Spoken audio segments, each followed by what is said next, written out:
Hi guys, before we get started, I want to let you know that I'm publishing a new book. It's called Ruck Me, and it's coming this autumn. If you liked What a Flanker, then you're going to love this. It will be available in hardback, ebook, and audiobook, read by yours truly, of course. If you want to get your hands on a signed copy, then head over to waterstones.com and pre-order while stocks last. Thank you for all your support. Now back to your regular programming.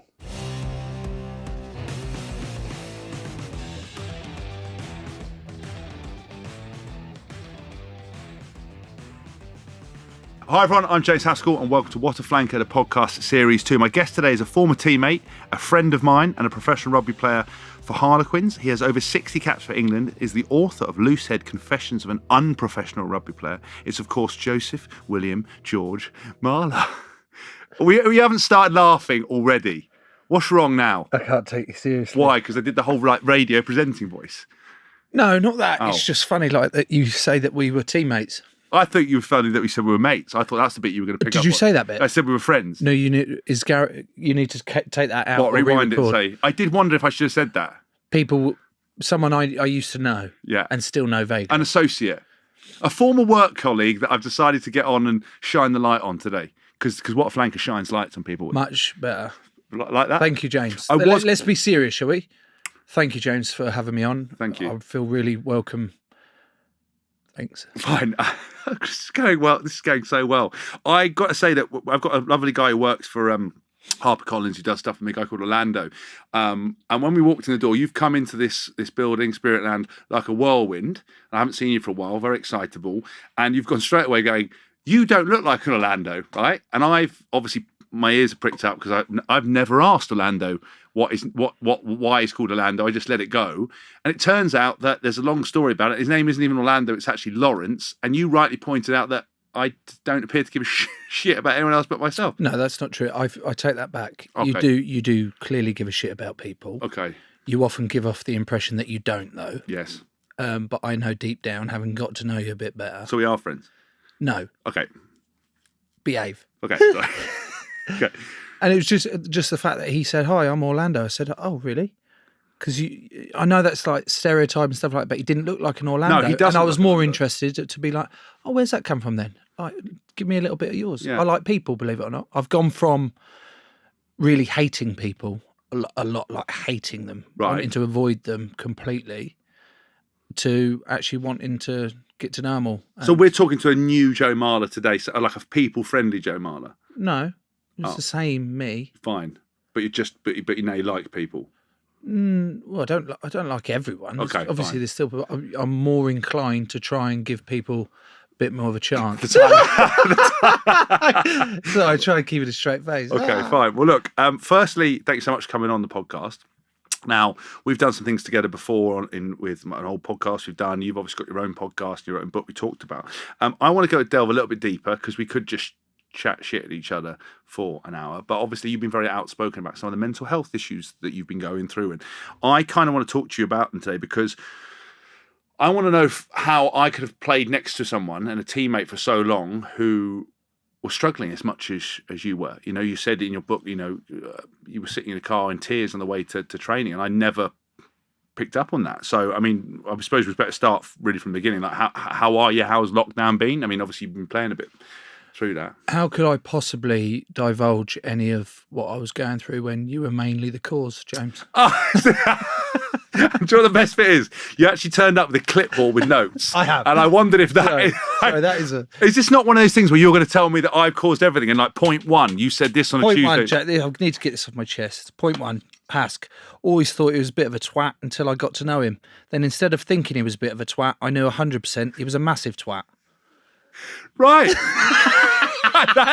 that's what it says on the clipboard. That's my notes I made on Fine. the way here. Okay, but can we just clear up the fact that I wasn't the cause of your mental health issues? No, of course you won't. Or did I add? I probably added a bit of it. I think spending any sort of time with me gives people mental health issues, but not as bad as you had. No, I think you now give me happiness and joy Okay. and elation whenever I see videos of you, which is approximately every fucking 30 seconds. because you're everywhere. I am. You're shamelessly everywhere. I am. I mean, I don't know if you can make jokes about it, but I'm like COVID. I just pop up everywhere. I don't know if I can make it. Does it matter? No, You don't care whether you can or can't. Don't give a shit. Someone actually described me, I said it in the book, as the international equivalent of an unflushable turd. So if we don't use the COVID analogy, let's go with the fact that because you can't, I just keep bobbing back up. Who described you as that? I think it was a journalist.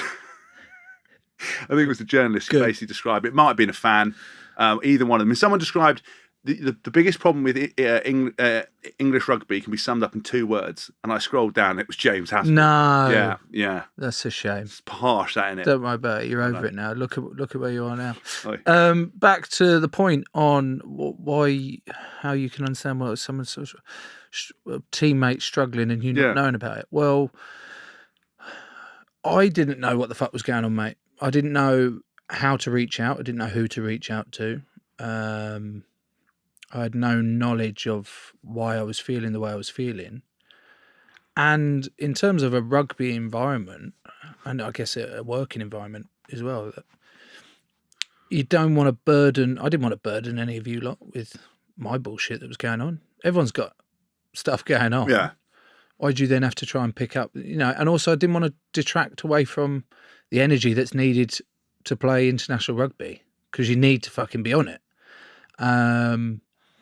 So the last thing I wanted to do was, look, mate, I detracted a hell of a lot from the environment as it was. The old Sappuccinos in the fucking bars. Oh, lads, come over some biscuits / putting the fucking world to rights / But that's part of making the world go round, though. I'm a big fan of Sappuccino. Of course. There's a difference between sapping the life out of a situation and there's sapping that gives energy or just talking real about something, and we all have a laugh and a joke with it. So you're talking about you undermining the foundations of the whole enterprise.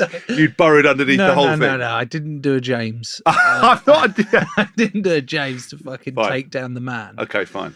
And I guess I didn't feel at that point when we were teammates, and a lot of my other teammates, that I could confide in. I couldn't confide in my wife, mate. I couldn't confide in my best mates, let alone my teammates. I just didn't want to put that on them, and ultimately the answer is I didn't know what the fuck was going on. And it wasn't until 2018, which time was it that I retired? Fucking hell. You've had more comebacks than Tom Jones. I've never seen anything like it. It's ridiculous. I remember Faz saying, I think it was the second time I came back, and he went, we were at the Lensbury for training camp and sat down with food. Oh, all right, mate.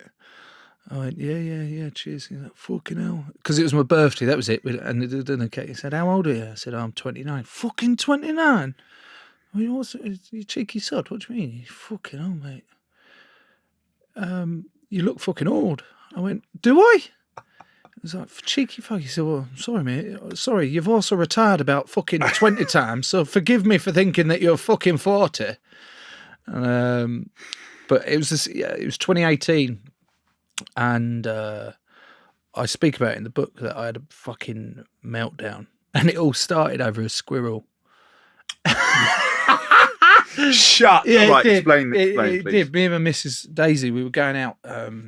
Because is this the one where at home we turn the house upside down with your face, please? So this was the camel that broke the straw's back. Was that it? No, it's the other way around, but carry on. Yeah, it was the camel. Well, the straw that broke the camel's back. Yeah, well, this camel, he climbed on another camel. Right. And he broke its back. That would happen. And it wasn't for sexual purposes. Fine. They were wrestling. So you imagine you were a camel and I was a camel. Yeah, I can imagine that. Well, actually, you often take the piss out of my hump, actually. You do actually have a hump. By all accounts, mine's natural. Should we talk about your humps? I don't know. Oh, what? My spots on my back? No. Oh, I don't have a hump. Do I have a hump? That was a fucking steroid gag. Come on. No, I know that, but then I was thinking, I don't have a hump. Gareth, take that bit out. He's ruined the gag. He's ruined the gag. I'm so natural. Stop tensing your arms at me. Sorry. I'm thinking about you and me wrestling naked on top of those camels. I couldn't get my head around it. No, we are the camels. Right, fine. Right. We're not wrestling camels naked. Anyway, we're going out for our mate's 30th birthday, and we just dropped the kids off As in, Yeah. we both hadn't done a joint That's poo. what I thought. Thank you. thought, You look at me like, yeah. they're doing joint turds. But how did you read that? Because I didn't say anything. How did you know that my mind had gone straight to that? Your eyes, I can just see them. You're like, Because you know people can hear. My wife reckons that she can hear with the way I breathe. She knows a shit joke's coming next. Just I can't. I need to say this joke out loud. Yeah, I've got to resist because That's I'm how trying it to be is. serious. Well, I don't resist. That's why I mostly spent my career in trouble. Anyway, carry on. And on the way back, a squirrel ran out in front of the car, and I didn't move out the way for it. I just carried on. I didn't speed up. Wasn't attempting to kill this squirrel. Accidents happen. However, my wife didn't agree with the way I was driving. She said you should have swerved for that, or well, They actually tell you when you're doing. You shouldn't swerve. Should not swerve. You shouldn't It's swerve actually the because law. you could cause an accident, and you're like, if you swerve immediately, you flip it, or if you brake so hard and someone's up your arse, then Yes. that's the thing. So if you swerve, like you should swerve for a deer. That's the limit of swerving. yeah. Don't swerve for anything else. Oh, Swerve for a dog. Don't swerve for kids. Sorry, don't swerve for kids. Shit. I mean, swerve for kids. That's bad. That RSPCA is going to be on you for running over a squirrel, and the RSPCC is going to be after me. In fact, talking about I've hit a deer actually. I don't want this to be a thing that I'm going around trying to kill animals. Sounds like it is though. Every meal is needed sometimes. It is. You can't actually pick up roadkill that you've killed yourself. That's another law. So this is it. I hit this deer in my Golf. And it's still like bucking. I was like, fucking hell, it's really done some damage. It's still bucking on the side, like half on the side thing. So I called Daisy's granddad, Arthur. He said, what? I said, mate, I need you to come out me with this deer, but all right, me, or it'll be right up. It's proper like. He's a pirate. Yeah, he's half pirate, half farmer. Perfect. So, Country Bumpkin, he comes up and he pulls up behind me in his little Astra. He comes out, he's like, right, drag it into the woods. I was like, pardon? So drag it into the woods with me. I was like, okay, fine. Let's drag this fucking giant deer into the woods. And it's still like half bucking, half there. And then he pulls out this. I thought it was going to be like just a small little sharp knife. It might as well have been a fucking sword. It's like Crocodile Dundee. He goes, that's not a knife. This is a knife. It's like no, this was what it was like. Hook, Captain Hook. He's pulled out this fucking giant like admiral sword or something, and he just holds the deer's head and slits the throat and puts it out its misery. This podcast is taking a real turn. Sorry. It's turned a real turn. We'll get back to it. Fine, it's fine. I like to hear it, yeah. And I was like, oh, God, Arf, what are you doing? Oh, my God. The life just being sucked out this animal. But it was the right You didn't look thing it in the eyes when it was dying. I don't know. I didn't know what to do, mate. I've never been in that situation. And anyway, next thing I'm trying to like, right, okay, what are we doing? And then I turn around and look, and he's holding his arm up, and he goes, here, put that in the boot. And I look round, and it's a fucking leg. I went, what do you mean, put that in the boot? He's chopped off one of its legs. He said, put that in the boot, will you? I went, oh, God. I went to his little Astra, opened up his boot. Mate, have you seen Dexter? Yes. Oh, fucking hell. The precision of how he's lined this boot with bin bags, unbelievable. And Arthur's got a bit of a checkered past. I went, oh, fucking hell. And he's put this leg in and come back in and he's cutting other bits off. And he's like, oh, that's shot to shit. Oh, that's not bad. Oh, that's a bad one. And so he's got some things in. He said, and shut the boot and then just he lobbed the rest of it back in the woods. And they just drove off. Went, cheers, off. Thanks for coming. Anyway, back to that. Sorry, just I can't. Oh, sorry. That was because you said you're not allowed to kill. Yeah, you're not. Yeah, but the second person is. Yes. I mean, he's not supposed to turn up with a really professionally layered boot and a sword. Because I sort of have visions though. I imagine if you went around to Arthur's house, a bit like Ace Ventura, Pet Detective 2. What a lovely room of death you have. It's like horns, dead things everywhere. Jesus. He actually started serving up venison steaks from it, and he froze a load in the thing. Yeah, okay. I was like, well, waste not, want not. Well, he tried serving. I had vegans on earlier, and if they told you, you had just all the vegans on, every vegan possible, but they were actually level-headed vegans. They were guys from Bosch, really nice. But their whole reason for getting into veganism was animal cruelty, and now we've got you of coming in a whirlwind. You've killed a deer, and your pirate grandfather's cut it in half and eaten it, and I know where the squirrel's going. So you smoked the squirrel. No, so the squirrel. Just squirrel ravioli. Did what's called it turn up with a tiny little box for it? Squirrel swear like he just survived. Survived? Yeah, as in I didn't run him over. Oh, just whizzed under the wheels. Whizzed under, like in the thing. Daisy's lost her shit, and then that was just the camel gone, and we're kicking off at each other. and then I just snap, and we get in the house, and I lose the plot. Just completely lose the plot, shouting and screaming. She's heavily pregnant as well at the time. Because stress is really good for pregnant women as well. Yeah. Right. Cheers. Thanks, mate. You just fucking twist that Yeah. knife. And yeah, I just kind of I remember sort of losing control of myself. Like didn't know what the fuck was going on. Anger consumed me, and this had kind of been going on for a while that I was aware of, but didn't know what. But you were having massive blowouts, you mean? No, not massive blowouts, but these feelings inside and all these dark moments that I have, and then out of nowhere this happened, and I turned over the house and. What do you mean when you say you took? You read that when you turned over, like, what, just start smashing everything up? Smashed the doors in, kicked off, and then went upstairs. She'd like legged it upstairs, and I remember seeing her on the floor in her dressing room. All right. Turns out rugby's gone all right. Oh, the whole of your brand is completely vaporised. You know, the caravan life. I don't remember seeing a dressing room in the caravan. Good, really, amazing. really good. The dressing room. love, was it in the West Wing? The dressing room. See what I really, really enjoy is how, and this is part of this serious part of it, how you can talk about something that is meant to be serious or emotional or something, but why can it not be? Yeah, of course. Why can you still not make jokes about it? Or not jokes about it, but in order to talk about it and make it easier to talk about. Yeah, but that's what Ricky Gervais and what like Jimmy Carr and all these people say. You know, like I've lost the plot, kicked the fuck out of doors, smashed the door, and it's the moment you have to that sad moment. Like 4 hours later, you're like unhooking and drilling a door. You're like, what? You're like, what? What have I done? What an idiot! Like, what an idiot! And you know, Chloe's looking at me, you're an idiot. Yeah. Why'd you do that? And I was like, say that daily. Yes, yeah. I get that a lot. Yeah. Right, so Karen, so you smashed the house. You said Daisy's on the floor. So in yeah, the West she's Wing of the dressing room. she's in the West Wing. She's upstairs, and she's on the floor crying her eyes out. And I just remember like, fuck, what have I done?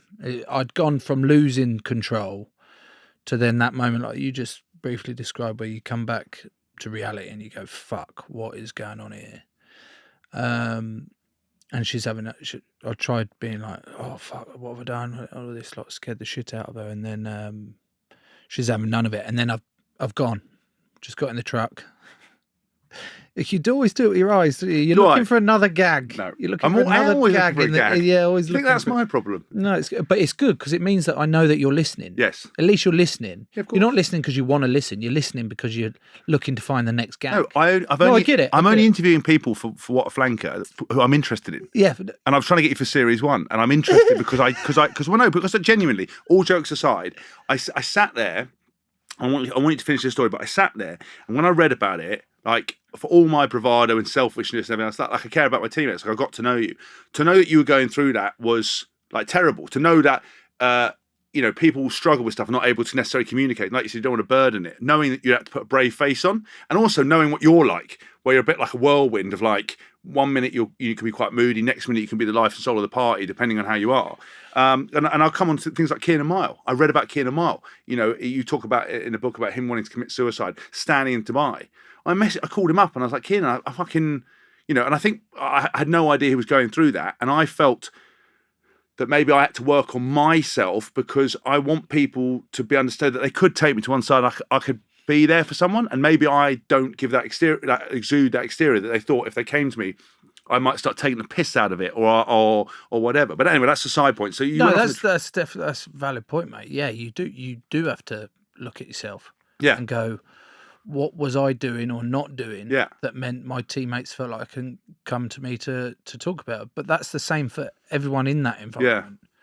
Because even if you had been more open, I'm not saying you were. No, I know. Or less boys scared about, he's just going to use it against me to take the piss. Oh, you fucking soft cock. Just get on with it or something like that. That's because it's not spoken about. It's only spoken about to take the piss or it's nonsense. It's not explored as something that's an actual issue. Yeah. Or it's talked about retrospectively after something's happened where someone talks about it. Yeah. Yeah. No, you're right. I wanted to look at myself and think how we could do it, and I wanted to make sure that people knew that I was I was accessible, but also maybe spot the signs a bit better Yeah. and see. But anyway, sorry. So let's go back. You fucked off in the truck, right? Yeah, and that was the turning point, and I was obviously spinning out and didn't know what I was doing. Run out on my missus, who was about to give birth to our next baby. Baby, what, number 11 probably? Fuck me, Jesus. And then I just came back and just full of shame, full of right, enough's enough now. Yeah. This is what's been going on. I wasn't able to vocalize that to her at the time. Obviously, she was still like, "Fuck off, you piece of shit!" Like, "Fuck you," which completely valid. Yeah. But she put on a brave face, as she does, the strong woman that she is, and she's like, "Right, we've got to go to Sean's. We'll deal with whatever the fuck has just happened. Yeah. Another time, we're going to Sean's 30th." I was like, "Sweet." Yeah. So we didn't speak. Luckily, there was no more squirrels on the way to the 30th. But the doctor, John Berry, was there, and he was like, "All right, mate, how you doing?" I said, "Yeah, can I have a quick word, mate? Can you just have a quick look at my hand?" He was like, "Yeah, sure. What you done?" I was like, "Oh." So he sat down in this room in this hotel, and he's like, having a look at it, and he kept looking up at me and looking at the hand, and he's like, "How'd you do this?" I said, "Oh, I was in the gym last night. I dropped fucking weight on it." And it's just, he's like, "Drop a weight on it, did you?" I was like, "Yeah." He was like, how heavy was it then? But fucking hell, what's this, Spanish Inquisition? Just jab it, would you? Or give me some painkillers? He was like, "No, that look, everything all right?" And he could see, like, in my eyes, something was up. And I just broke down there. Just started bawling my eyes out. And he was like, "Fuck, what's going on?" And the first thing he said to me, he said, "Is Daisy all right?" And I went, "Yeah." "Kids all right?" And I went, "Yeah." He was like, "Right, okay, as long as you're right, now what?" Because he said, that didn't look like you dropped a weight on it. That he would call a boxer's knuckle. Yeah. It's drifted or whatever. Yeah. Yeah. And he was like, "So what's gone on?" And I just opened up to him about that, about how I'd been feeling, what had been going on. Oh, sorry, mate, it's really unprofessional, but I've got a call from Spain. Who the fuck is ringing me from Spain? Bank. What bank in Spain have I got? Santander. You didn't see that one coming. Touche, sir. Well played. Thank you. And Well, but obviously I had a game in like 2 hours. So it's not, and his job is to think, and he was like delving a little bit deeper. He was like, "Right, we need to get you help. He was asking all the standard doctor questions, a little bit more probing, and how long's this been going on for, and all that." And he said, "Right, we'll sort that out." And then he jabbed my hand for the game.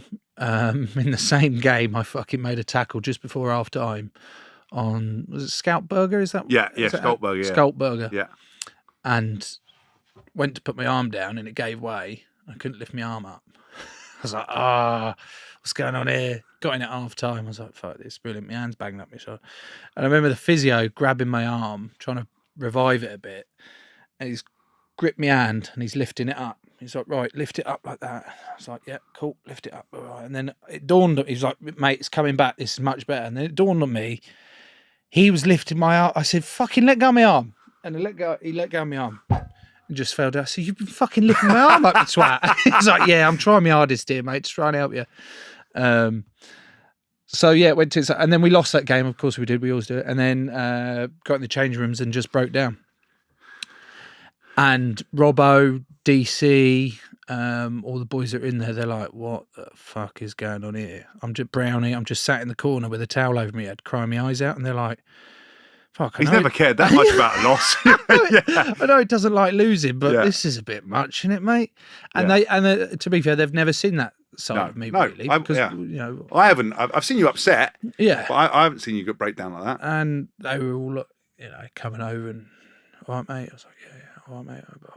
And then Guzzy, he came over and he picked me up, put me on the coach. He said, "Look, mate, we'll sort whatever needs sorting. We'll look after you. We'll sort things out." And that was the start of really trying to explore what the fuck was going on, opening up to my wife about the thoughts I'd been having, how dark I'd been. Can I ask about the darkness? Because you know, I referenced Kieran Marl. So in your book, when I read an article about Kieran Marl, I didn't realise that he'd been the other side of a balcony in Dubai, right? And then I was watching some video stuff about you and reading parts of your book, and you said about his dark thoughts. Like when you say about like, how dark are we talking? You thought about topping. I mean, I don't want to correct it. Killing yourself. Topping myself. Yeah, like killing yourself, or was it like, or was it the same of like, I'd rather not be here. It'd be easier if I didn't, when I wasn't being, you know, taking part in life or whatever. Yeah, you know? all of those of. It'd be much easier if I wasn't here. Yeah, I'm more of a nuisance to people than. Well, yeah, I'm talking not just on the rugby. I'm not talking about the rugby pitch here. I'm talking. It'd be better if they don't need me about. How do I do it then? How do I go about doing it? So you got to that process of thinking about how you would do it. Yeah, and bear in mind, I spend a lot of time in my car because I fucking live miles away. Yeah, but those thoughts were going through my head of like, and I had no idea why. I had no idea why I would be coming into work early mornings, driving in, and I'd cry for a solid hour. And I'm like, what the fuck? And then I'd get to work, dry up, get on with it, and be like, yeah, I'm sweet. And it's like you've described. I'd either be miserable as sin, yeah, and tell everyone to fuck off, yeah, or I'd be, all right, lads, you know, how you doing? Yeah, let's get all that lot. And it was that constant thing. But more and more, I was finding that I was being that miserable as sin, being more distant, just stuck in this sort of fog of. It seems like you're quite like with the stuff I read about the disciplinary and some of the stuff. It seems like behaviour became more destructive to try to get yourself isolated, get yourself banned, as you said. That's how the path went. Because I always know you as, you know, I would always say you never know what you're going to get. And in one of the videos I saw, you described life a bit like a rugby ball hitting. When a rugby ball's in the air, it's beautiful. When it hits the ground, you never know where it's going to bounce. It's a bit like life's like a box of chocolates, but not quite as clever, and sort of rebranded Joe Marler. But I like what you've done with it. But you are that ball. Like I would have said that as a teammate. You never upset me. Never did anything to me.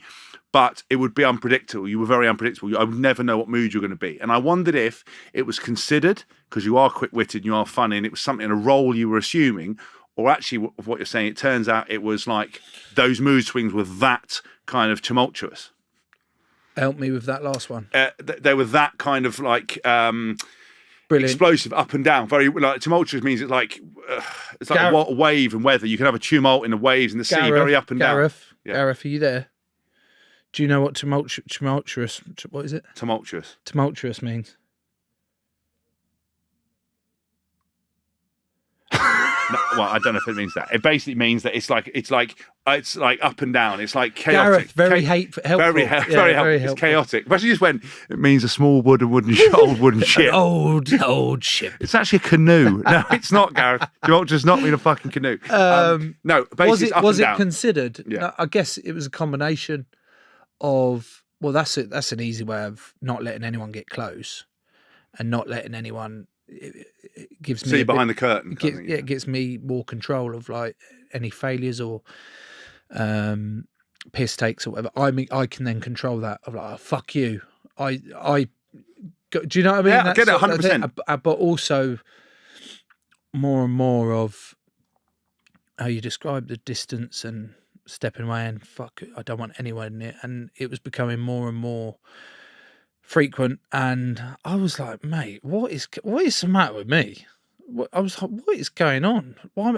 I've got my kids, my wife, my friends, like playing rugby. It was the dream. Well, or the perceived dream. You said you saw kids in the stand and looked at them and how excited they were, and that you said you wish you wanted to be like that, but you were ultimately like, get me the fuck off this field. I want to go home. Yeah, 100%. And that would manifest itself in games of like, fucking hell, what's the easiest way to get out without actually getting out? Yeah. Do you know what I mean? I don't want to quit, but if I accidentally get chucked out, it's fine. Then it's getting me to get away, but I don't want to actually make the cut thing. And it wasn't. And it happened 2016 when I pulled out the Australia tour, or should I say the Haskell tour. Fucking hell, Jesus Christ, you've rode the wave of that. That's all I've done. I've just milked that. It's unbelievable. That fucking red scrum out. Anyway, I think that's why I yanked it off that game. Yeah, I know. Upset you. That tour pissed me off, and that was me like, right. How dare you have his moment in the sun? I'm going through turmoil. I've cried on the way to the game. Yeah, fuck you, Haskell. Tumultuous. Yeah. And I cried after that, and then you affected my mental health. I'm sorry. How many times yeah, people but go, we hugged. don't squirt water at me? Wait, I get that every day. Do you know what every fuckwit on social media writes is, do you remember that time you ran into the post? Don't squirt water at me, sir. Don't touch your scrum cap. I get that all the time. So you've given me mental health issues because of that. I'm so sorry. Yeah, but you're not sorry. If I have. Yeah. However. Yeah. It was good. We had fun. We did. Oh, we had a laugh. Mate, I nearly passed out with your death grip. Vulcan death grip. So it wasn't. Do you know what people? Actually, the guys from Bosch, the vegans, they came in. I said I was talking to you earlier. They went, "Oh, there's a very famous video, isn't it?" And then he saw it dawn and went, "It's you and him." And I was like, "Yeah, we're friends. We're friends." Don't worry. And then they realised that you'd actually death grip the shit out of these. Yes. Yeah. So they were nice to you. Yes, there was. I was talking about the fact that you would the distances and the different mood swings, because it's very interesting that you did seem to control the narrative between people in terms of being like, awkward, so people couldn't get a grip of what you were going to be like. They couldn't get a grip of how to be, because you were always in control. When someone is so like staccato and like backwards and forwards and says "fuck you" 1-0 and walks off, you're like, hold on a minute, how has this even happened? I haven't said a word.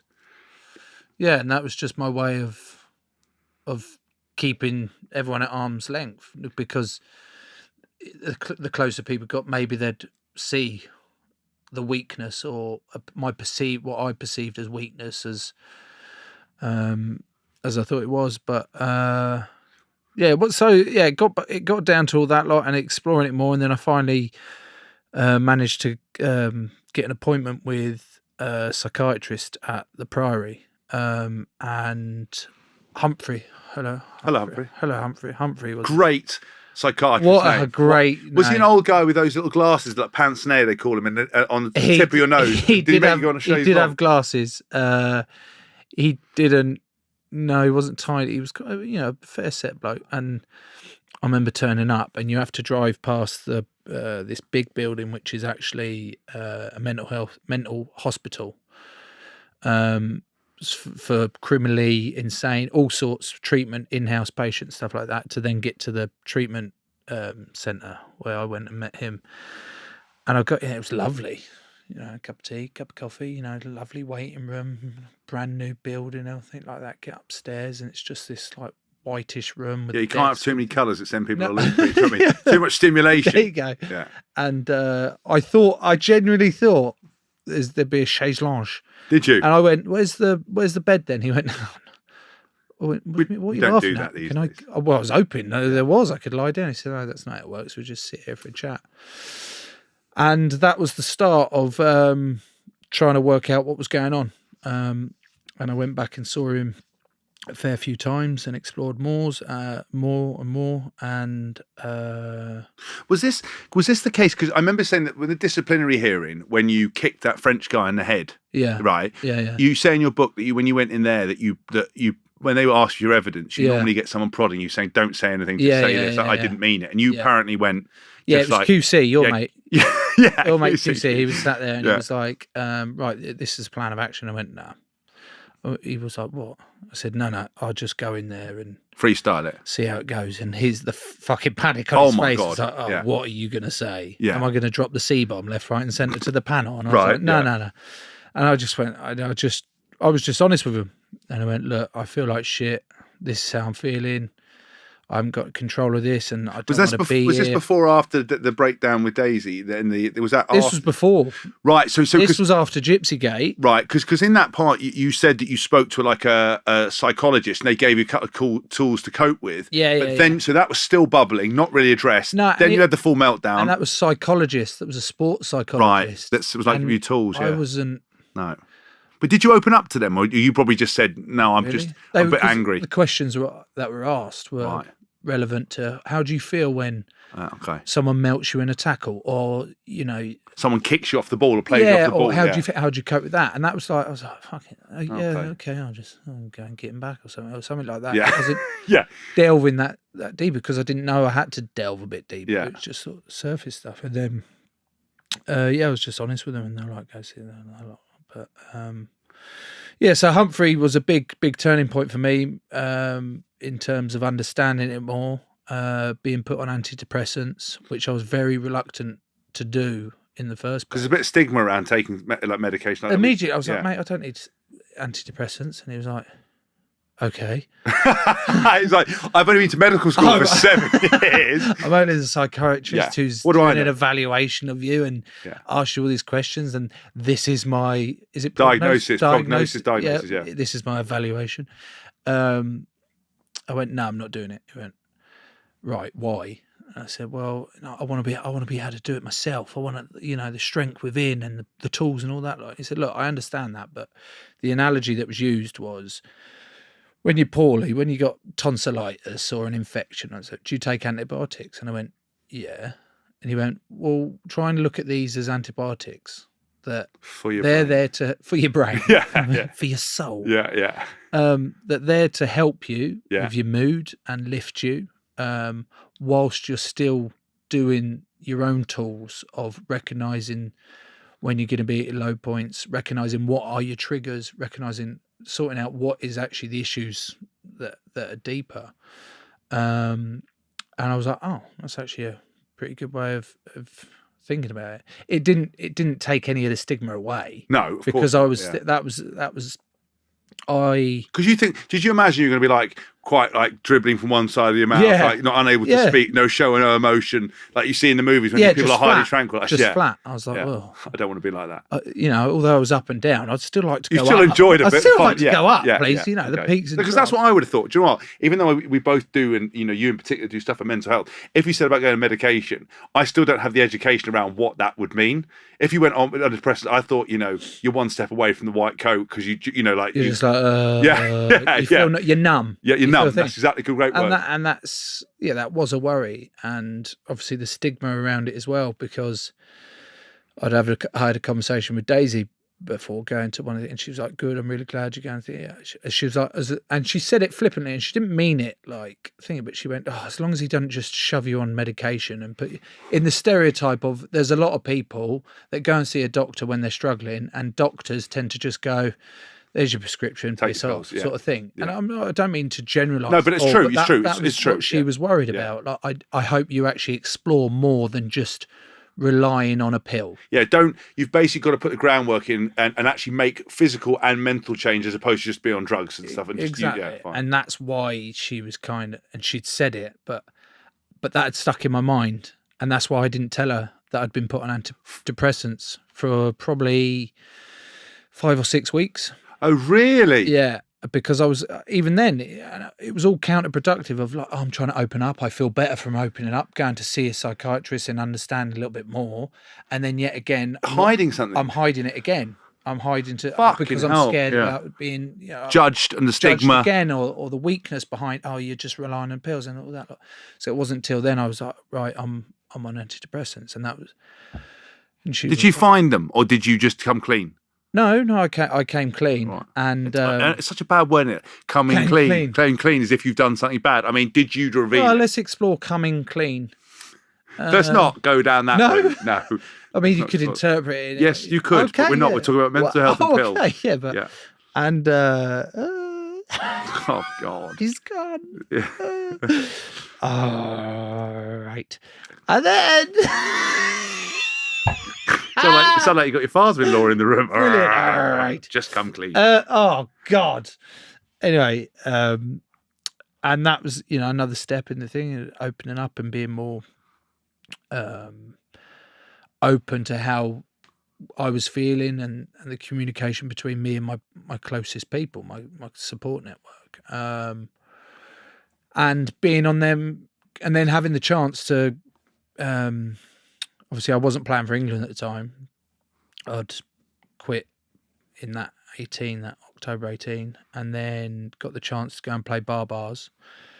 And that week was fucking carnage, absolute carnage, but also brilliant, mate. I remember talking to you after the game, didn't I? You and Ashy and was it Alex? Was Alex? Alex Payne, would have been, And speaking with such fondness of how much fun I'd had that week, but how much fun I'd had playing rugby and remembering everything of why we played, you know. And I'd gotten lost down the route of the sort of serious work side to it, how professional it is and all that, like, rather than just remembering what you did. Exactly. We just played it for a laugh, didn't we? You know, and it was brilliant. And then meeting Eddie that week, getting absolutely shit-faced, and I talk about that in the book of him stitching me up in the press and afterwards. Tell me the story. I haven't seen this. I haven't read this part. So we agreed that the Barbarians Week had agreed that we'd enjoy ourselves on and off the field. But Friday night was the cut-off because it was a Sunday game and Friday night was the cut-off. Pat was like, look, let's take the piss, but not take the piss. And we were like, yeah, sure, fine. And then we'd gone pretty hard, reasonably hard. In fact, very fucking hard. I get that, yeah. So we went hard. Yes, of course, fine, yeah. Sorry. And then Eddie had texted me in the week saying, how's things, mate? How's bars? I'm in London this week if you're about.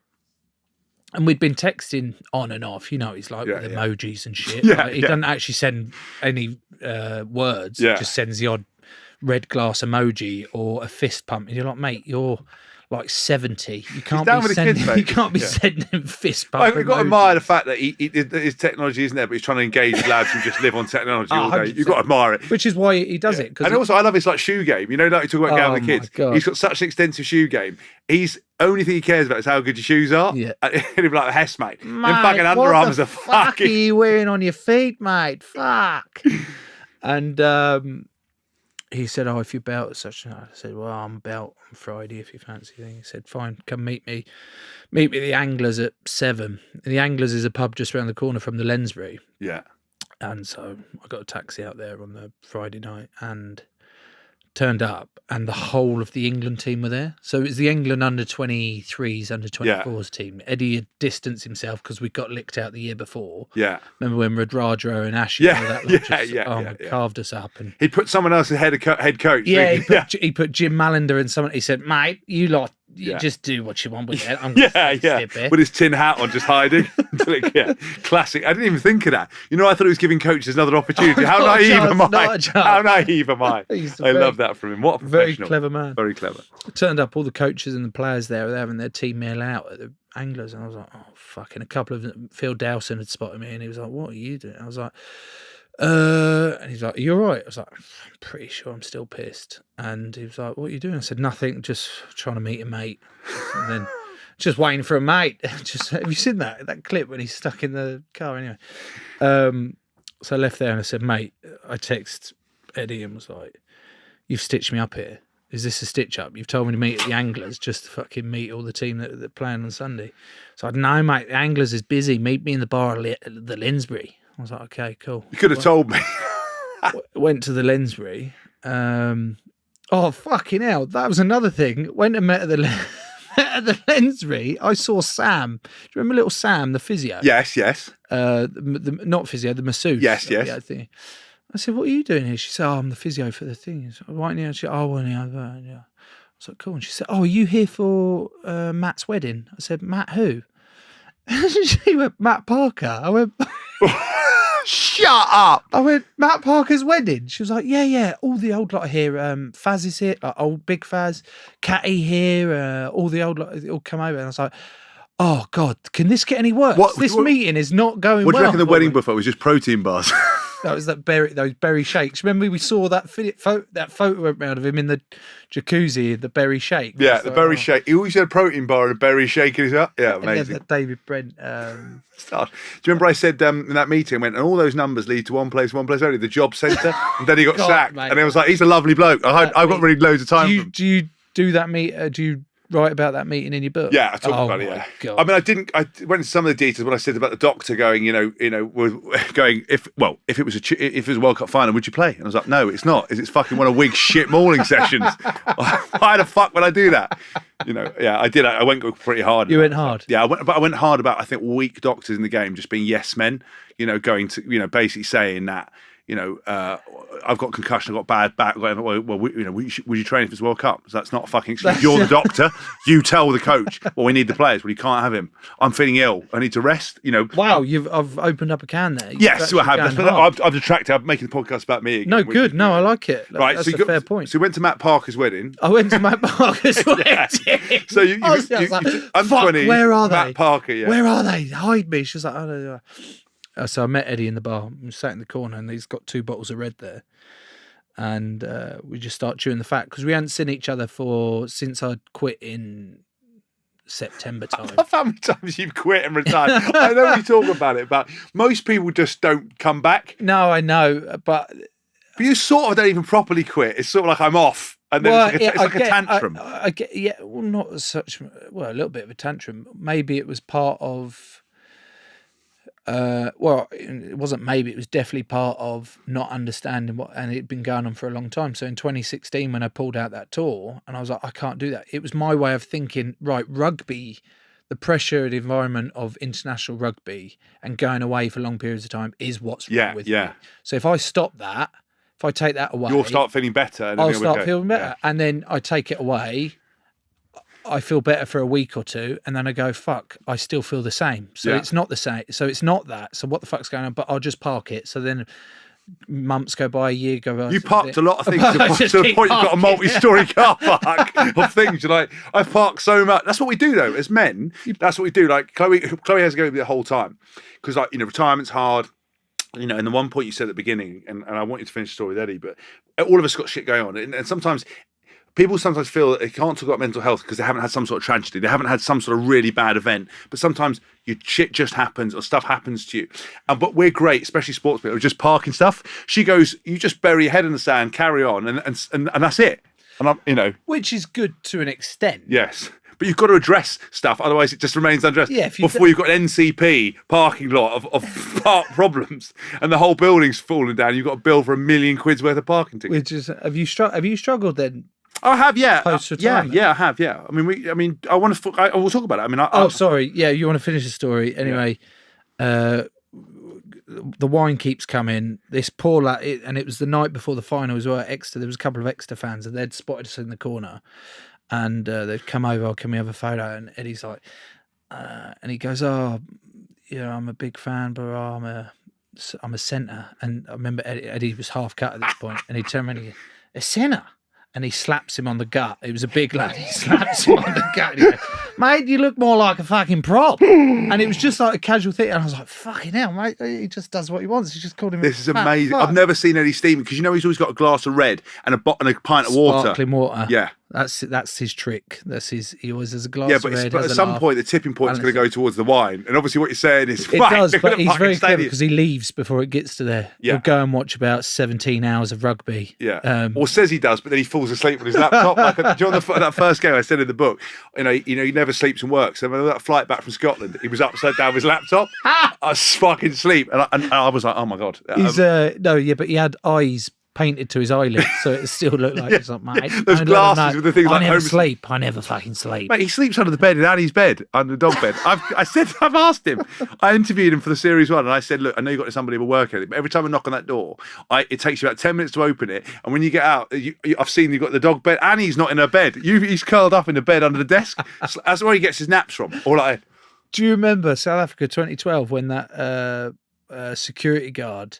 He was like, I can't remember his name, might have been Tone or something, and he was like, when you lot go to bed, I'm up all night looking after everything in the team room, and you can't be too careful and all this lot. And we're like, cool. And jet lag or something, one of the boys couldn't sleep, and he gets up, and it's about 1:30, 2 o'clock in the morning. Comes down to the team room to get a protein shake, whatever. And he looks outside the door, and Tone's fucking fast asleep, bolt upright, just as thing, and he's like, all right, you're up all night looking after giving it the big one. Do you remember the Lion security guards where I said you lads were on that TV program faking it, and they went, what do you mean? I said, you're not.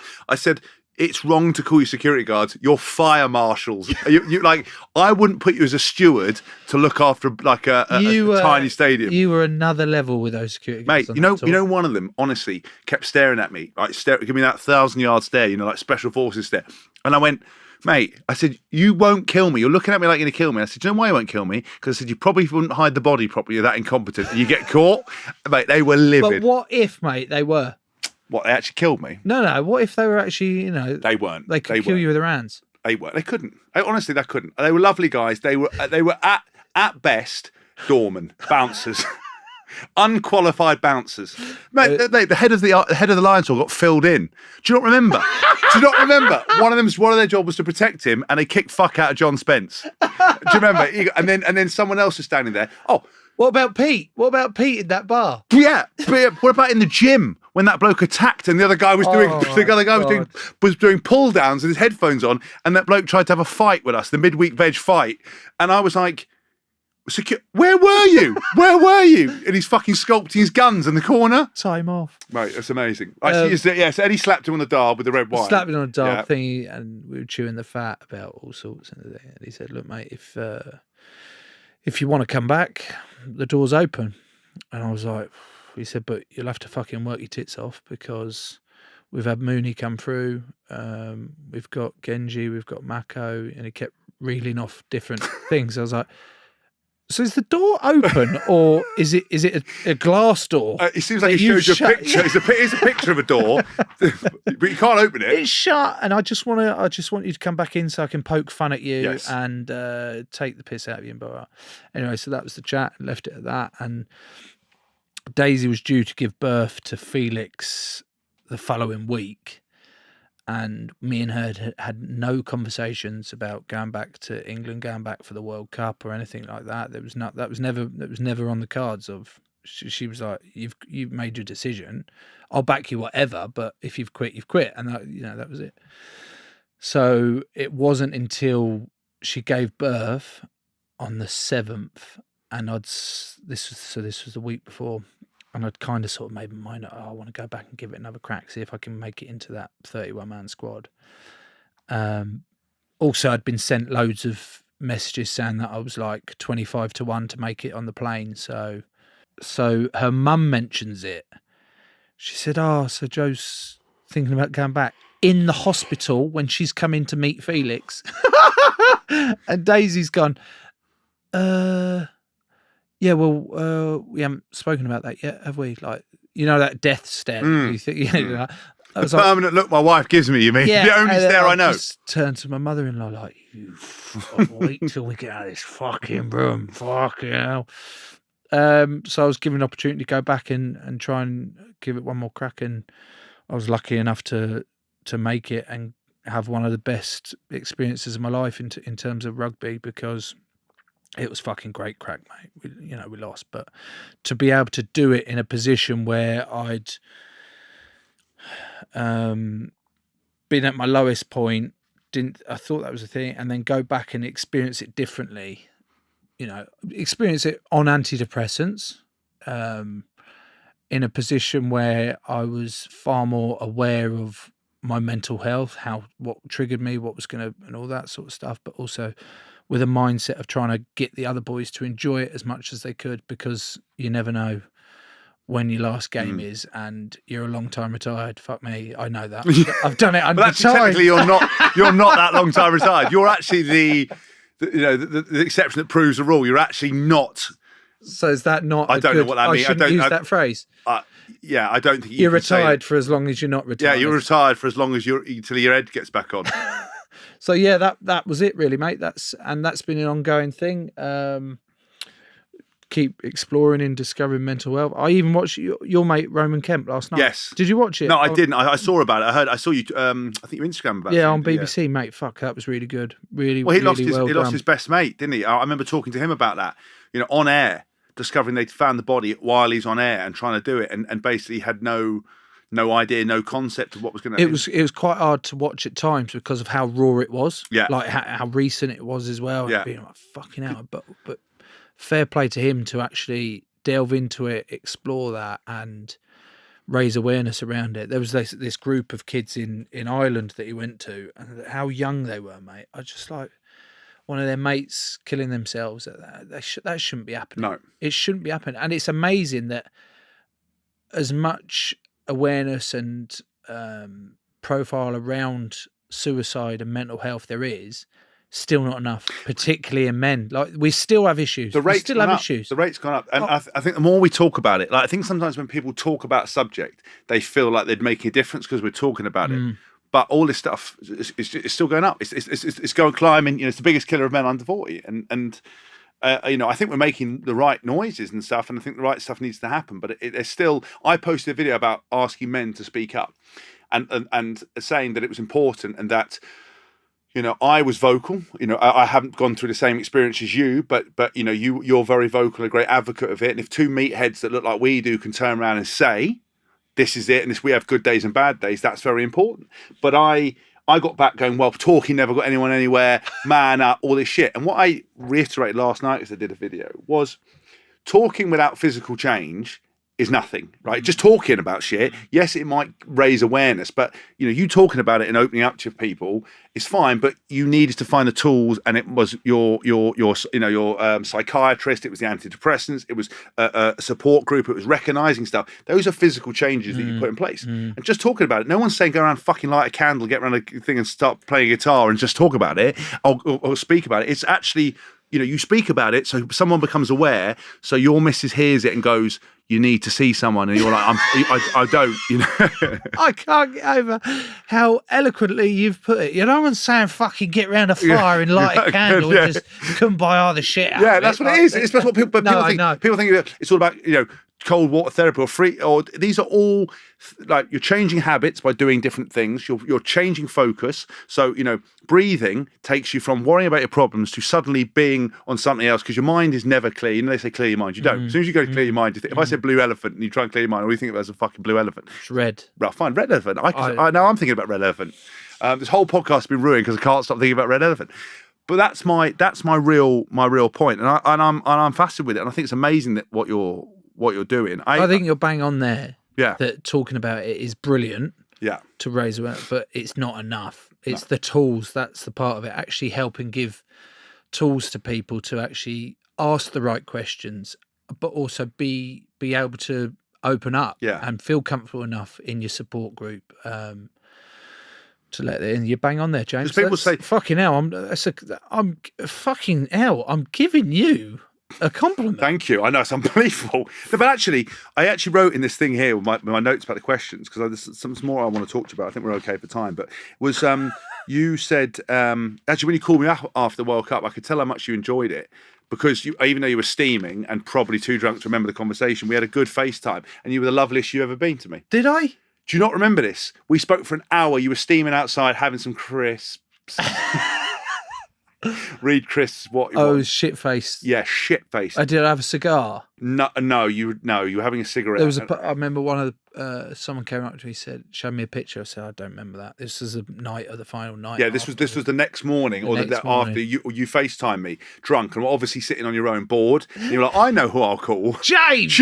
I miss James. Yeah. Let me speak to James. Yeah, and you and we had a good chat, and you were lovely. But you seem to have been really to enjoying it. And do you think,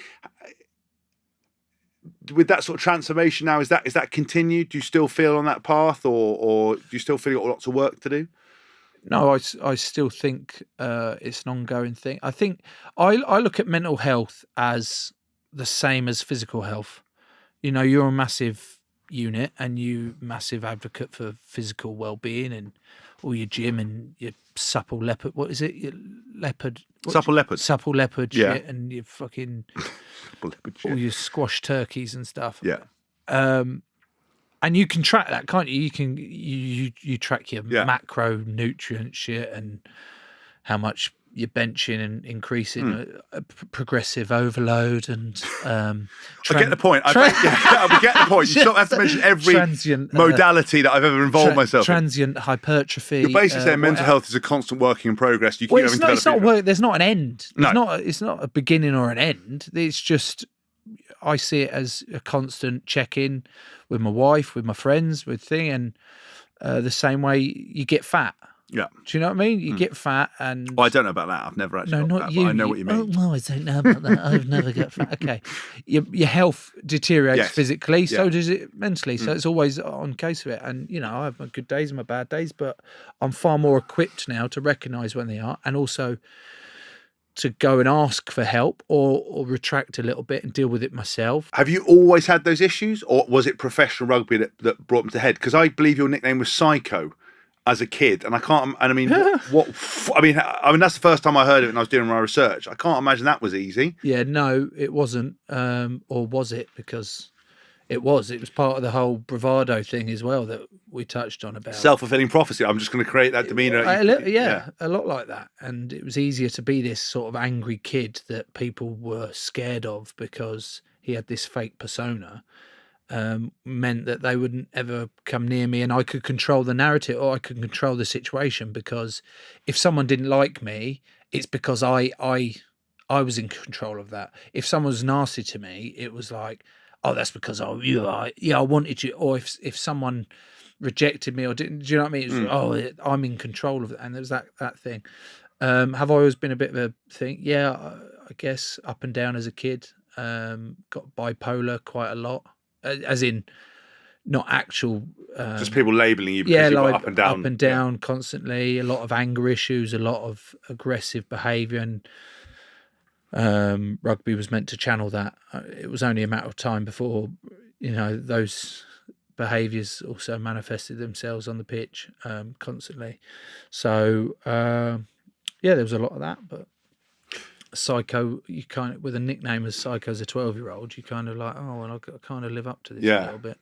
But then, ironically, it actually suited, like you said, it suited you what you wanted to do, because you just hid behind it. It was a perfect way of doing things. I mean, it's so interesting listening to your story, because I feel that our relationship, we become closer as mates, but I didn't. Do you know what it was? Now I understand it through. I thought maybe you accepted me more and we've become friends. But now I think I look back at it and actually think it's because you maybe that walls come down a bit for everybody, and maybe you're not trying to, because I'm quite a big character, and it'd be easy sometimes if you're not in the mood just to put the defense mechanism out and not let me anywhere near it and just shut me down before I got started. But I feel like we've become closer because you don't have that, or you don't seem to have that same volatility. I find you much more consistent now in everything you do. I guess it's a two-way thing. It's specifically about our relationship, is the more I've gotten to know you and understand you more, knowing the way you act and why the way you act, or, you know, what makes you tick, is part of then that closeness, understanding people more, knowing why they do what they do, what they do when they do. Do you know that is something that fascinates me and is important to building those relationships. But in no way, shape, or form am I saying that we're close mates. Okay, fine. I just want to make, because I wanted to get it on video, and I wanted to get a video and then live through it vicariously. But that's a perfect segue into something that you said in your book, and I want to explore this as to why I think there's an influx of mental health issues in sport in general and rugby. You said there's a theory that we're seeing such a tsunami of mental health issues in my generation of players because we're coached by men who came from the amateur era. I think it holds some water. Their old school attitude was, you need to be tough and macho, show no weakness. Arguably much easier for them than it is for us. Training was a part-time release for their real job, not their whole life. That's not to say that attitude doesn't work still. Or you can't be successful with that sort of mentality. I just think it's very limiting. And especially with the generation of players coming through, you have to have coaches and staff, and, you know, physios and S&C, and, you know, all members of staff that are better at understanding their players, what works for them, putting an arm around them, working with a bit of a stick. You know, I often would say, look, I need more of a stick. And they're like, fucking hell, mate. Like, you don't ever let us get near enough to you with a bit of a stick mentality or giving you a kick up the arse, because you'll just kick up a fuss. And fucking you'll moan before throw we a start. tantrum and all this. Like, so you're telling me you want a stick, I give you a stick, and then you tell me to get fucked. I'm like, yeah, it's just a bit of a game, really. Give us a carrot instead. And oh, would you want a cake? Do you want another fucking cream cake? Anyway, it's much better with the generation coming through to have more of an understanding of what makes them tick, to get the best out of them. I guess it's a fine line between pandering to players' needs. Yeah. And actually understanding to sort of get those nuggets out of them to actually. Yeah, not letting people who are, because we have a big excuse culture in this world. I believe that we have got so many cheerleaders for mediocrity. So if you are a moany, whiny, whingy person with no backbone, no determination, no kind of drive, you've got a whole audience that will go, it's fine to be like that, it's okay. And then these people are just allowed to be average, when I think it is such a fine line, understanding how to get the best out of people and also spot those who need the carrot and need the stick. And I think guys like Eddie, I know people have his critics, but I think he gets it. I had Michael Checker on here. I think he gets it. I think even Warren Gatland in his sort of different, he gets it to a certain extent, even, you know, with some of the mind games. But I think a lot of environments don't seem to have that, I don't think. No, and they tend to be the ones that are being held back at the minute. Especially moving forward. So you love Eddie, don't you? You really love Eddie.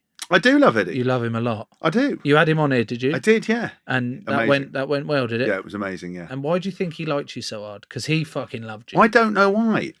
He loved you. Yeah, I don't understand. He still does, you know. Yeah, do you know what the honest answer is? I don't know. I think it's the fact that he just, because he bought into me, he knew that I would do anything. If he all he had to do is put his arm around me, like pull a string and wind me up and set me in the right direction. And that, I think he enjoyed the fact that I wasn't just a rugby player, that I was my own personality. Like I think he likes you. Because people wouldn't understand why, for example, Eddie would like you and me initially. Why? Because why? You're, both gobby, both a bit out there, both not, shy, causing a bit of controversy sometimes, big characters.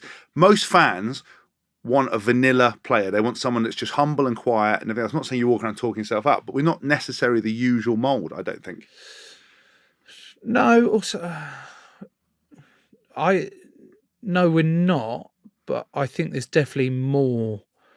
There's characters littered throughout the game. It's just about being allowing them to show their character, to show their personality, as well as play, not going the other way, which sometimes we probably have done, where we've forgotten about the rugby or all characters, and we're all fucking, oh, look at me, me. Look at this, what I can do on the video. Look at what I can do. I think you sound like you're describing just me there. I think that you sort of went off. That sounded like an impression. It sounded like you said us to make me feel comfortable and then knife me. Did I? Yeah, mainly you. Because it's kind of sounding like my voice as well, a bit whiny. Bloody hell, look at the inside. Yeah, I mean, yeah. Look at Rig City, baby. Yeah, again, sounds very much like me. So have I never said Rig City with me? No, because I think you betrayed Description Act. They'd call you up and go, that's fraud. Really good from you. Fraud. You're welcome. Very good from you.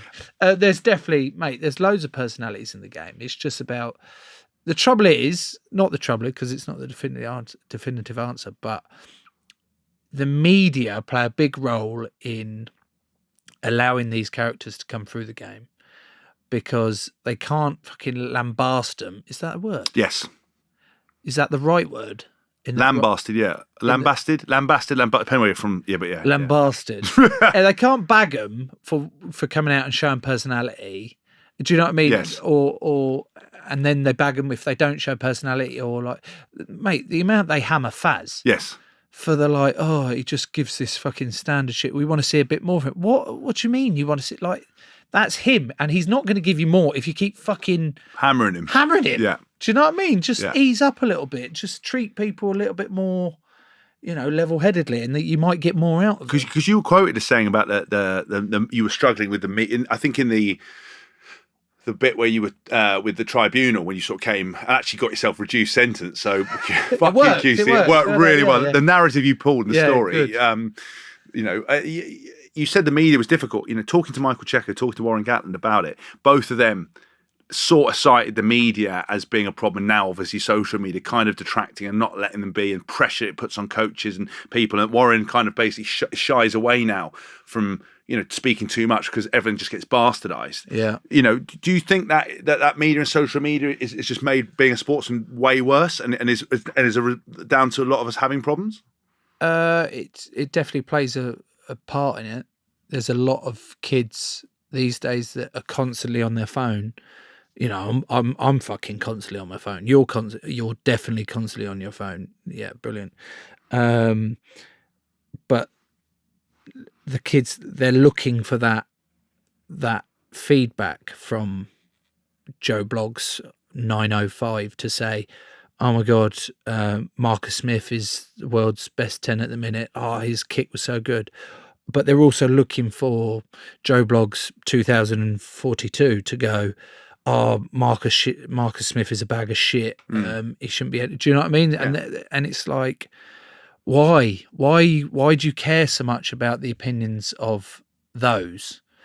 And that's also the media, it comes in with it, the mainstream media. Why do you care whether you've got a 4 out of 10? It's human nature, though, isn't it? It's so weird. But why? If I play badly, yes, and you turn around and said 3 out of 10, mate, mate, you're a 3 out of 10 today, I'd go, fucking hell, you're right there, and I'd feel right. It's important. Yeah. My teammate, gives me that feedback and I respond and I work on it and stuff like that. But why does it matter that who gives a shit whether Mick Cleary not that Mick's a really good bloke in terms of, but using an example, what his opinion shouldn't dictate. Charlie Sales giving you 2 out of 10. Charlie Sales, remember when he kicked off about the shambles in 2015? The tent was rusty. Oh, the tent was rusty. The breakfast was cold. That was it. I was like, you cheeky fuck. And then there was ketchup for your bacon and roll. And then he dobbed you in because he saw you having a cake in Bagshot. Fago. And wrote Joe Marler. He womphed it. That was it. I remember Marler was there with a couple of the boys and he womphed the chocolate cake down. Womphed it. Probably did. You did it like a womp. Yeah, I did inhale it. Anyway. They do play a massive role in terms of pressures of a sportsman, because they're looking for it, as in the players are looking for that, and I guess we need to get better at educating the players but it's a catch-22 because you want to give more to the media, you want to give more to the fans and express who you are, but then you're also putting yourself out there to get shot down. I'll give more to the fans if they're paying. Your OnlyFans page, is it? I mean, have you got an OnlyFans page? What are you doing on there? Training and a lot of topless photos. Just training topless photos? Yeah, no willies or anything like that. Well, I'm getting quite a few requests. Do you know what? I'll be honest with you. Got a big bear following, I have. Oh, you have? Yeah. I'm a muscle Mary, you be a bear. That's what they said, yeah. Is that a thing, is it? Yeah. Muscle Mary? DC would be a twink. There's so many terminology. I learned the whole thing. Oh, mate, we could really get a good band together and make a killing. Do you know what the thing with it was? Is that I went on into it and they were like, put health and fitness, go on to health and fitness, put health and fitness. But then I did a poll and the poll was like diet, training, DJ, nutrition, tops off, something else, right? Tops off, 700 votes. Nutrition 1, diet 2. I was like, well, fucking hell. What am I supposed to do here? And then do you know what I did? Chloe, I sold a picture of my feet for 40 quid. What? Some bloke paid 40 quid to see a picture of my feet. I don't know. You did it? Of course I did it. It's 40 quid. No, I'm not turning my nose up at 40 quid. Yeah. I'm turning my nose up at you. Oi. Basically. 1, 2. They went, can you see the soles? I went, Chloe, do that. She went, I'm not being involved in this. So I had to take a picture of my feet. And I sold it for 40 quid. Wow. And the bloke said he wants to worship me. He's having a fucking time of his life. Just give people what they want. That's what I mean. Think about the joy that you've given that guy. Yeah, but every day I get this. Every day. Show stick, show stick, show stick, show stick. All day. Come on then. No, but I can't. I won't. I can't. What do you mean? Because a bit like, do you remember Lucy Pinder? Remember Lucy Pinder never showed her nipples? Did she not? Never. She never did it. Or it was in Nuts magazine and Zoo magazine. I think eventually she gave in, but surely someone's seen her nipples. She knows someone has, but she hyped it up so much that I'm hyping it up. You know, if someone's not seen my willy 10 grand, I'll get it out. I'm trying to think if I've seen your dick. Of course you have. I didn't shower my pants on. I'm not. Yeah, but I'm trying to remember. Well, don't remember it. Don't dwell on it. Don't go too. I've seen a lot of dicks. I'm just trying to remember. We have, and we've seen. I've gone off piece again here, but we've seen an inordinate amount of willies, more willies than you probably should see. Oh, I think you're well kept, aren't you? You've shaved more often than not. Sometimes it's described as the last chicken in the shop window. Oh, yeah, no, decent. I think you've got a decent helmet on you as well, haven't you? I'm circumcised, if you're asking. Yeah. It's lovely. I'm remembering it now in my backlog of. And you've got a backlog. Backlog of dicks. Excellent. Where in the shower. There's also a backlog of guys that don't show their dicks. Or don't shower. No, there is a backlog of don't shower. Stinky academy people who just move mud round themselves. Right, we've digressed fully. Have you got a chart? Is that a dick chart? It's not. What have you got there? Oh, this is odd. What are you examining here? Joe is reaching for a clipboard if you're listening on the podcast. I was just looking at if I'd forgotten to ask you anything. Oh, fine. Well, you can ask me something in the end. Do you think, though, obviously you said about people needing to do more. Is it true you didn't know Tell me the truth. Yeah. Eyebrows. You didn't know Chloe was Chloe Madeley. I didn't know Chloe was Chloe Madeley. Eyebrows. Eyebrows. And does Richard dominate you in the kitchen? Yeah. Why? Because he gets very stressed when he's in the kitchen. And the first time I went in there, he said he was cooking a load of food. To be honest, he was heating up M&S stuff, which I don't think counts as cooking. Charlie Bingham. Charlie Bingham, like, whole pile of Charlie Binghams, right? And he came in and I said, "Can I help?" And he said, "No." And I went, "Come on, I'll help you, Richard. You need a bit of help." He went, "Fuck off." So does he alpha you in the kitchen? He alphas me in general. So you're probably not used to that, are you? Being alpha. You're the alpha in fact pretty much every room, bar. But I think I'm quite accepting of letting other alphas shine. Have you? Do I let him shine? Yeah. Yeah, it's Richard Madeley. He does what the fuck he wants. Is he an alpha as well? No. He is. Do you know what? He's one of the. He's kind of. He's a beta. No, he's not a beta. He's kind of an alpha because he's a Charlie. Don't accuse him of that. He's a delta. You're going as low as a delta. No, I think he's an omega. I think an omega. Fucking hell, you've dropped him right down. I think we had Paul Lima on. fishy. No. Stinks of no, fish. he doesn't. Your father-in-law No, shut stinks up. of fish.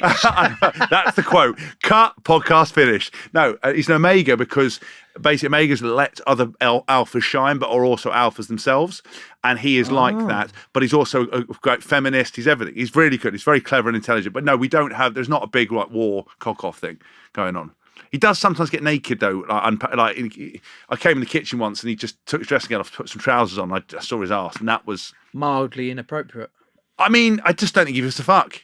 No, which I think I love. I respect. I mean, I've got no bum. I've got no proper bottom. Bottom. Yeah, I don't have it. You know, like it's a bit of a shelf bum. I wish I had better genetics. You've got quite a big dumper, haven't you? No, I haven't. Have you not? No, I've got a spotty dumper. Oh, God. Spotty, horrible spotty Right, dumper. we need to get back on task because I want to ask you last couple of questions. Fucking hurry up, would you? I've got to get a train. Sorry. On your pathway, you said, obviously, that Dr. Harlequins you reached out to and spoke to. Do you think other people, upset that other people didn't spot what was going on, or do you think there could have been more support for you throughout that career, or just the fact you didn't open up, it didn't happen? No, I don't view it like that at all. That I wasn't let down at all or whatsoever by any of the environments. That I think there are people there. There need to be more people, but in terms of teammates and recognising the more we talk about it, the more tools are actually put in place to actually help other teammates and recognise the signals, like you spoke about with Kieran. Like you looked inside yourself and were like, fuck, what could I have done more? How could I have recognised it more? Like, we need to be better at that. So with the constant check-ins, regular check-ins for boys that do struggle, but also not just the boys that struggle, but just the well-being of the group in general. Do you think that a lot of the psychologists I see in team sport are just on the periphery, not really included because the coach isn't interested, he never used them, and they're sort of like an afterthought? You know, it's like, well, we should have one. Everyone's got one. We don't really use it. Do you agree with that? Yeah, I do. That's probably bang on. That a psychologist tends to come in to talk about quick buzzwords on the pitch to stop giving away penalties or something like Joe, that. stop it. Mainly, our buzzword is Joe. Joe, yeah. Whenever you hear Joe, it means stop with the penalties. But no, I think we at Quins we're looking to explore a little bit more in terms of a psychologist. Or not, I don't think they're calling themselves a psychologist. It's probably a guru, you know what they always throw around now, but more in terms of communication expert. Craig White, was it? Craig White came in for a bit. I interviewed him for this. He was amazing. Did you? Oh my God. Brilliant bloke. What a journey. Absolutely brilliant bloke. Little rum bugger. I remember him doing a Zoom class with a couple of us. And he was living with his mum at the time during the pandemic at the start. And it's that classic. She comes in the door, this little office. He comes in the door, and then you see him quickly mute the Zoom call, and he's like, "Mum, would you fuck off?" Like thing. And then she sees us on the screen. This little old lady. She's like, "Oh yeah, you're right." And he's like, "Fucking guess out, would you?" And he's what? He's 50. He's a 50-year-old bloke. He's gone back to help his mum out. And he's like, "Oh, panic!" And he comes back and he's like, "Sorry, guys, can we just get back to the communication thing?" Love that. And we were like, "Oh, can we laugh at you?" I think getting someone in to delve more deeper in terms of communication, the ability to give feedback, and more importantly, particularly with our group, is receive feedback and not take it personally. I'm not calling your mum a twat. Yes. Understand that. I'm not here going, your mum is a twat. If I do that, You haven't met her, so you can't really. well, fair. But if I do that, Yeah. by all accounts, you've got permission to punch me, Yeah. or just punch me. Like, I'm not. What I'm saying is, I don't think you should do this because it's not making us better, or I'm not being agreed. personal with it. Yeah. Unless, of course, I've gone, you're really shit at this and you're fucking ugly. Yes. As well, then I am being Yeah, personal. yeah. But you're not going. But particularly with people coming through, generations coming through, I'm not generalising, but I am generalising. They've got to be better at taking feedback. And that's on and off the field as well. That helps with if you've communications of checking in and recognising whether people are in a good spot or not in a good spot. That changes how things happen on the field, on the training field, and off the field. So, psychologists are good, but they need to be there to do. We need to be given, the players need to be given more tools, and and the whole environment needs to be geared around to. If you've got a happy team, player welfare, spotting these things, taking accountability, and doing everything you said to make. Because I think what I don't understand is, and I said it in What a Flanker, the book, was that. Is that your book? Yeah. It is, yes. Yeah. Is that the name of this podcast? It is, yeah. What a Flanker podcast as well. Yes, cool. If we actually focused on these things, the team would be better and better on the field. If I told you, you were going to run faster by buying these trainers or get fitter drinking this supplement, you do it. If I said to you, you can change the whole dynamic of everything, you just got to speak to someone about your emotions or how you're feeling. No one does it. Not one fucking person does it. And it only seems like now teams are grasping it, because I think most teams are level, are as fit. And England are doing that. Yeah. They brought in someone pre-World Cup to explore that more and bring in those tools and have that ability to do it quickly on the field, and the conversations off the field, and how big those how tight those relationships become off the field, because the communications levels are so much higher, and the interest of knowing each other more. Look even now, if we'd have known each other as we do now, as we were playing, I'd have probably been less of a twat to you. Or I'd have been more understanding of the fact that you couldn't catch a cold. As if you've gone there. Hey, we're good friends. That's getting cut out. There's the little button there you press. It went to my heart. Oh, good. It's fine. I've got a last couple of questions. You've said that loads, mate. Sorry. I want to just know you're. Well, first, actually, you've got you're doing a documentary that's coming out on Sky. Boys don't cry. May the 8th. May the 8th. Big boys don't cry. Big boys don't cry. Do you want to tell me a little bit about that? Like, was that a great experience? Did you learn a lot from it? It was unbelievable. It was a guy I met, a photographer I met back in 2015, who stitched me up doing a topless photo shoot. It wasn't one of those where he's paid me 50 quid for a fat just in his house. What publications is going for? Yeah. Just my private collection. Yeah. Anyway, you might have done it. They painted a red cross on the chest. I did, yes. I did, yes. So they went around and then photoshopped us all in. They didn't photoshop a fucking six-pack on me. No. Fine. A lot of red paint as well to cover that whole setup. Yeah, I had quite a nice thing when you look like someone who'd done a modern. You're like a Damien Hirst. Just head to toe. So his name was Gray. His name's Gray Hughes, and we'd kept in contact in passing at various different shoots, and then once I'd retired in 2018, he'd then got back in contact with me. He'd become a director for RSA, Ridley Scott Academy, and he was doing bits and bobs of different adverts and films that he'd put together.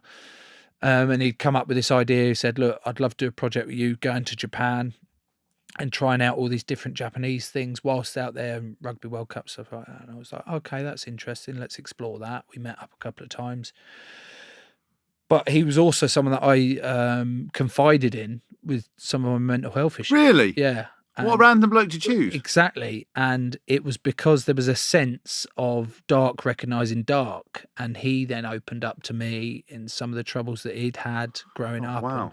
And it was quite a big moment. I remember sitting in this little garden. I remember sitting in this garden centre with him, having a cup of coffee, and we were like, "What the fuck? Where's this gone? It's like you're living in some alternate reality." It was like, "Well, how's this happen?" And we start talking about it, and then we start coming up with an idea of doing this thing in Japan, and just spitballing some ideas, and then we also explored the mental health side of things because we were both passionate about maybe making something like that. And then next thing I texted him saying, sorry, mate, we're going to have to put the project on hold. I've come out of retirement and I'm going to go give it another crack. And he was like, what the fuck? Where's this come from? And I said, look, in all fairness, mate, a lot of it is to do with you and the conversations we've had of opening up more and dealing with it and giving it another crack. So we did that. He said, brilliant, fuck. Where's my next project then? And I was just using and abusing you. No, thank you. And then after the World Cup, we decided that we were going to put together something around mental health, and we've been doing that for the last, I'd say, 8 months, and it's been brilliant because I've met loads of different people. A Welsh choir, some SAS. No, some ex-SAS guy who took me up a mountain in Snowdonia, who's like a life guru, but also uses nature and stuff like that. And immediately I was like, fuck off, mate. Right. I ain't doing Good this. open-minded. Exactly. I was like, even still, I'm like, I ain't doing this hippie shit. What's a mountain going to teach me? Like, I mean, like, what a fuck off. I'm not doing it. But The mountain taught you something. You open up a little bit, you listen to it, and you experience that, and you go, fucking hell, this is brilliant. Like, this is another thing. I met another random lady called Vivian who does cold water swimming, or she does open water swimming, sorry. And I was like, okay, well, this is... I don't like heights, and you've taken me to the top of a mountain with some SAS bloke who could It's got kill PTSD. me. He's like shaking that. Yeah. So I don't like heights. And B, I can't swim, and now you're taking me to this ice cold lake in the middle of fucking Snowdonia that I could die in.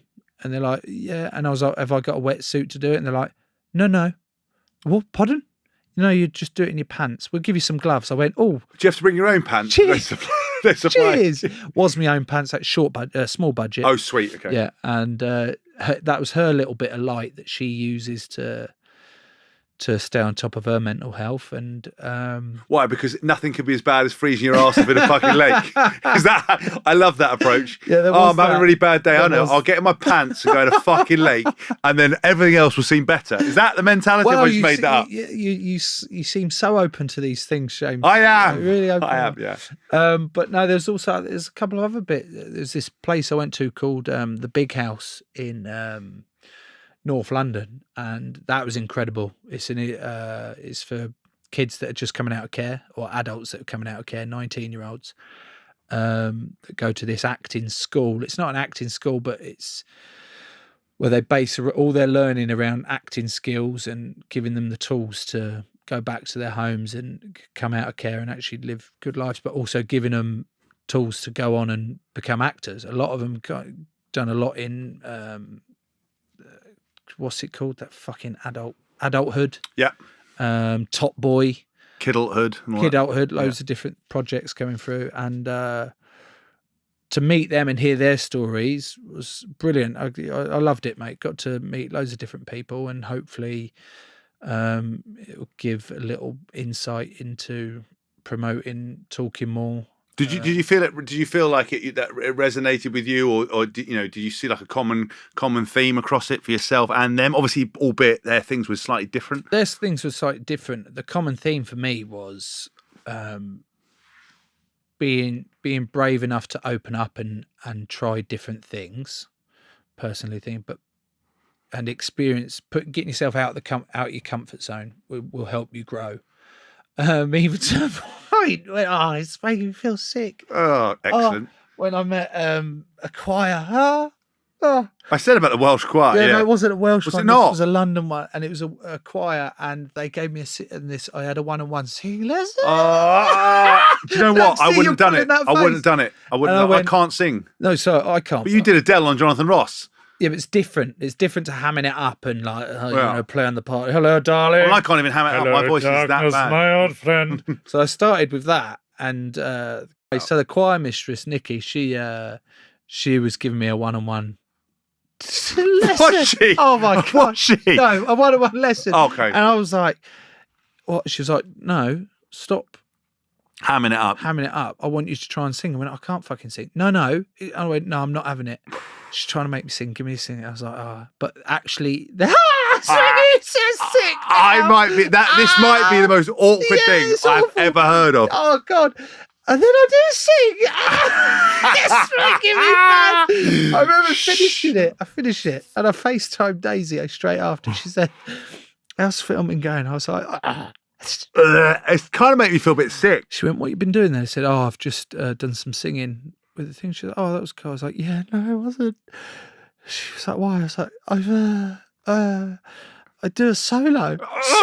She went, she put her hand on her face and she's shaking her head. I said, what? She's like, I can't watch that. I'm not. I said, what? The whole project? She said, no.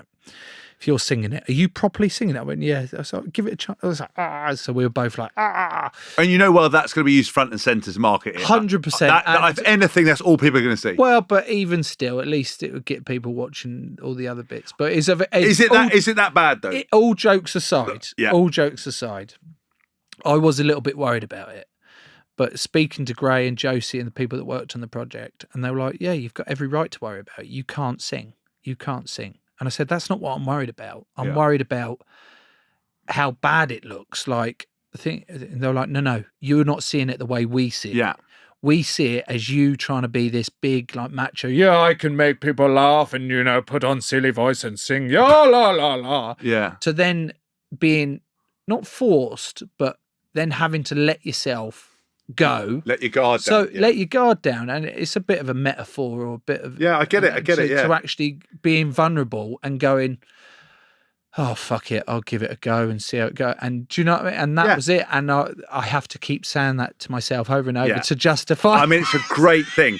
It's like, I would say out of all the PR bullshit they've come up with, they've wrapped that dog turd in a bundle and have sealed it with a bow and gone, this is what it's about. But the one thing I talked about the therapist was, I was spoken to a therapist, was about vulnerability. We don't let ourselves be vulnerable. And actually sometimes that's one of the hardest things. And they're actually right. But it's still going to be awful because you sung. And 100%, it's still be awful. There's other ways of being vulnerable that won't be as cringeworthy as that. However, it was still good fun. I've loved speaking to you, and I wanted to touch on how amazing Daisy is and stuff, and all that kind of stuff, but I won't. No, because I don't want to sit here and lie. Because we've got no time. No, we haven't. Oh, You've got last 9 two minutes. questions. Can you hurry up? Right. If anyone's what things would you spot? Sorry, I'll start again. What signs can you spot in people you think are struggling? What would you should look out for? The distance is a big one. When someone who's usually part of the group, or not even like the loud outgoing ones, but that you often see around the group, that then start distancing themselves a little bit more. They're quieter than usual. They're the ones to probe a little bit. You ask a couple of times, how you doing? How's things going? Everything all right? And not just accepting, yeah, I'm fine, but not then turning around going, no, you're not fine. Tell me all the truth, but because then they'll shut down even more. But just being maybe a bit more different questioning of how's the family, or what did you get up to last night, and start thinking about, hang on a minute, not everything's right here. I mean, a teammate of mine, he messaged saying, mate, I've been in a bit of a dark spot, and my wife sent me your article that I did in the mail about mental health, and it really resonated with me, and I've now reached out and gone and got help on such and such medication, and thank you for reaching. And now we have regular, everything all right, mate? How's things going and stuff like that. So for me, that's the easiest one to spot, where people start distancing themselves. Well, I would have spotted that with you, but you've always lived miles away. I wanted to ask you that because you're an extrovert, ambivert, moody as fuck, up and down, and you've always fucked off to wherever it is miles away. I won't say where you live, but I mean, I couldn't work out your distance because you've always distanced yourself. And if I lived as far as you did, I'd be crying in the car every day. Maybe I've read this. I think you've read the whole thing wrong. Maybe it's not depression. It's the fact I can't handle the M25 traffic. Yeah, because you live about 2 hours away from where you're supposed to be every day. It's approximately 71 miles. Mate, mad. What piece of advice, the last question, would you give to someone who is having problems? What do you think they should do? It's hard because I didn't get into this or open up thinking I know everything about mental health and all how to resolve things, or everyone's different, aren't they? I'm not an expert in any of it. I'm still not an expert in it. I just know things that work for me and stuff like that. But having the courage to actually open up and to the people closest to you, understanding that you're not going to be a burden. What's the point in having a partner if you're not there to support each other, or a best friend, or a whatever, best friend, or your family that's close to you? What's the point in having them if you're not talking and relying on one another? It's not a case of here's all my shit, I'm dumping it on you, help me, help me, help me. It's a case of two-way or three-way, or I don't know what sort of relationship. I mean, in your support of your friends. Fuck it, you're always giving me the eyes. I didn't give you the eyes. I said three-way, and you immediately went, "Oh, Well, three-way, is it?" Oh, okay. Yeah. Into those parties, are you? Anyway, Not anymore. no, fair. Come a long way from those. Good, days. yeah. And what's the point in that if you're not there to share those experiences, both the dark and the good? So don't be afraid to open up to the people closest to you, because as we said earlier on with the Roman Kemp documentary, highlighted it, that it's suicide's the biggest killer in men under 40. And how can we stop that? Well, we can stop that by encouraging men to talk about their stuff that is getting them down, and open up and giving them the tools to do that. So that's really shit advice, and I've no idea where that went. I just blacked out. So it's that was good advice, mate. Listen, Joe, amazing. Thank you so much. If people want to find your book, where can they get it? In most charity shops now. Okay, excellent. Signed by you. In the 90p bin. Because in fact, I've still got some of yours that I need to do something with. Yeah, probably.